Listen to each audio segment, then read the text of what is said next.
तुम्हारे में से स्मेल आ रही है, गंध आ रही है। कहते हैं कि क्षमा कीजिए प्रभु, मैं साबुन नहीं लगाता, स्नान तो मैं रोज करता हूं लेकिन साबुन। कहते हैं नहीं, ये वो दुर्गंध नहीं है, ये कोई वैष्णव पाप किया है तुमने। आप दूसरे के प्रति जजमेंटल हुए भी तो आपका पाप कितना पुण्य छीन हो जाएगा, कैसे दुर्गंध आने लगेगी जीवन में।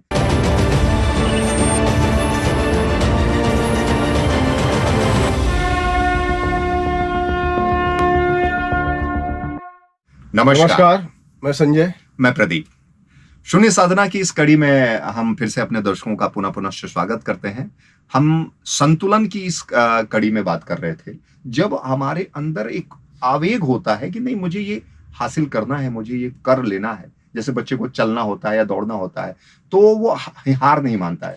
तो उसी तरीके से पहले तो फायदा नुकसान वाली चीजों में बड़ा विश्वास करते हैं हम सभी कि ये फायदे की चीज है, जो फायदे की चीज है उसके लिए हम कोई भी चीज हंसते हंसते करने को तैयार हो जाते हैं, और नुकसान वाली चीज या फिर न्यूट्रल जो चीज होती है उसके लिए हम तैयार नहीं है। जैसे कि भजन मार्ग, ध्यान मार्ग या निष्काम कर्म, ऐसा लगता है कि पूजा पाठ ये तो उसकी बातें हैं, और हमारे समाज में कई और विधर्मी लोग या वामपंथी लोग ऐसे हैं जिनकी विचारधारा ये होती है ईट ड्रिंक बी मैरी, वो चारवाकी वो परंपरा है ना, यदेयं जीवेत सुखम जीवेत ऋणम कृत्वा घृतम पिबेत भस्मीभूतस्य देहस्य पुनरागमन कुतो। यानी कि जब तक जिए मतलब ढंग से जिए, मतलब ऋण ले लेके अपना काम चलाओ, घी पियो। तो उनको लगता है कि ये जीवन दोबारा नहीं मिलना है, लेकिन ये शास्त्रवत और वैज्ञानिक रूप से प्रूव है कि हमारी जो वासनाएं, हमारी जो कामनाएं हैं, वो उनको के लिए हमको जगत में फिर से किसी न किसी रूप में आना पड़ेगा। पथिक जी कहते हैं कि यदि रह गई हैं कुछ कामनाएं उनके लिए फिर से आना पड़ेगा। ओ आने वालों इतना समझ लो, इस जग से तुमको जाना पड़ेगा। अभी पिछली एक विभीषिका आई थी हमारे बीच में, ये कोविड, उससे काफी लोग सतर्क हुए थे। वो सतर्कता कुछ दिनों तक बनी रही, उसके बाद वो सतर्कता भी चली गई। तो निश्चित है कि आना जाना लगा रहेगा, और अगर आना भी पड़े तो अगला जीवन इससे बेहतर हो। कई लोगों को लगता है ना कि हम जिस जीवन में हैं, जो हमको मिला है, बड़ा दुख है या बड़ी दरिद्रता है या अभाव है या ऐसा क्यों है। तो आप चाहते हो ना कि आज का दिन कल से बेहतर हो, जरूर, ये सबकी चाह है, सबकी चाह। तो एक चीज तो ये मान लो कि अगला जन्म होगा हमारी कामनाओं के चलते होगा। तो जिस तरीके से चाह है कि आज कल जो है आज से बेहतर हो, उसी तरह अगला जन्म आज से बेहतर हो, और उसके लिए साधना बड़ी आवश्यक है। साधना आवश्यक है, और साधना ऐसी है कि कहते हैं आपको जो चाहिए वो सोचिए। कभी कभी होता है ना, हम गुजर रहे हैं रास्ते से और किसी एकदम दीन दुखी आदमी को देखते हैं और भाव प्रति लगता है कि यार मैं ऐसा होता तो कैसा होता। तो एक जो उत्पन्न किया आपने भाव, तो आपको अब वो भुगतना है आगे। तो एक तो वो निकालिए। हाँ, मतलब अपने प्रति ना इतना गरीबी अवस्था, दरिद्रता वाली चीजें मत सोचिए। बड़ी अच्छी बात कही। जब आप किसी को कहते हैं कि तू गरीब है, तो आप उस चीज को अट्रैक्ट कर रहे हैं, अट्रैक्ट करते हैं, आप अपनी ओर आकर्षित कर रहे हैं। आपने किसी गरीब का मजाक उड़ाया या किसी को अपने से भिन्न समझा, गरीब समझा, गंदा समझा, तो आप डायरेक्ट नहीं लेकिन इनडायरेक्ट वे में आप उस चीजों को, उन भावों को आकर्षित कर रहे हैं।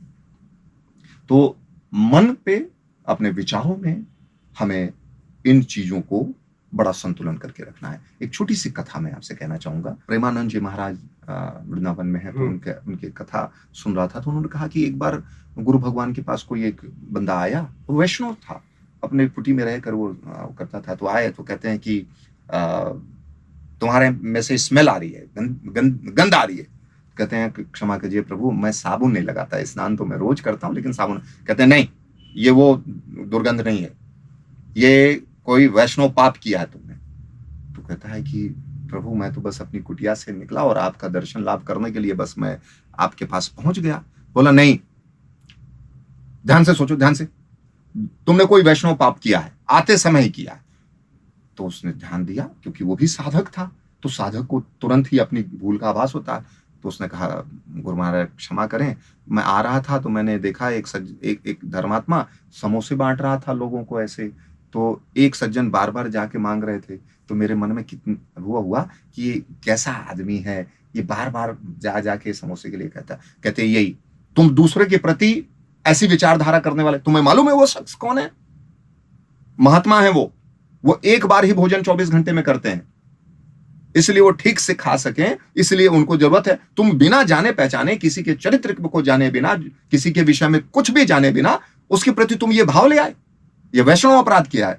उन्होंने 50 रुपए निकाले और कहा ले जाइए, जाकर उनको समोसा लेके जाइए और उनसे भूल मांगे, उनसे क्षमा मांगे, और ना हो सके तो इस अपराध का उनसे जो है कि दंड बोलिए कि मुझे दंड दीजिए इस अपराध के लिए। तो गुरु ऐसा होता है। देखिए उन्होंने कहा, एक छोटी सी भाव को गुरु पहचान गए और अपने शिष्य के अंदर की वो भावना, आप दूसरे के प्रति जजमेंटल हुए भी तो आपका पाप कितना पुण्य छीन हो जाएगा, कैसे दुर्गंध आने लगेगी जीवन में। तो अगर हम और आप देखें तो हमारे जीवन में न जाने कितनी गलतियां रोज हो रही हैं। इसलिए गुरुजनों ने कहा है, और इसीलिए अच्छे अच्छे मोटिवेटर, अच्छी पुस्तकें भी कहती हैं कि जब हम शाम को बिस्तर पर जाएं तो हम 10 मिनट 5 मिनट ध्यान करें और देखिए कि आज जाने अनजाने में हमसे क्या गलती हो गई। उस गलती के लिए हम क्षमा मांगे, मूर्त रूप से बाद में क्षमा मांगे और ऐसे करें कि इसके लिए जो दंड है मैं उस दंड के लिए भी प्रस्तुत हूं।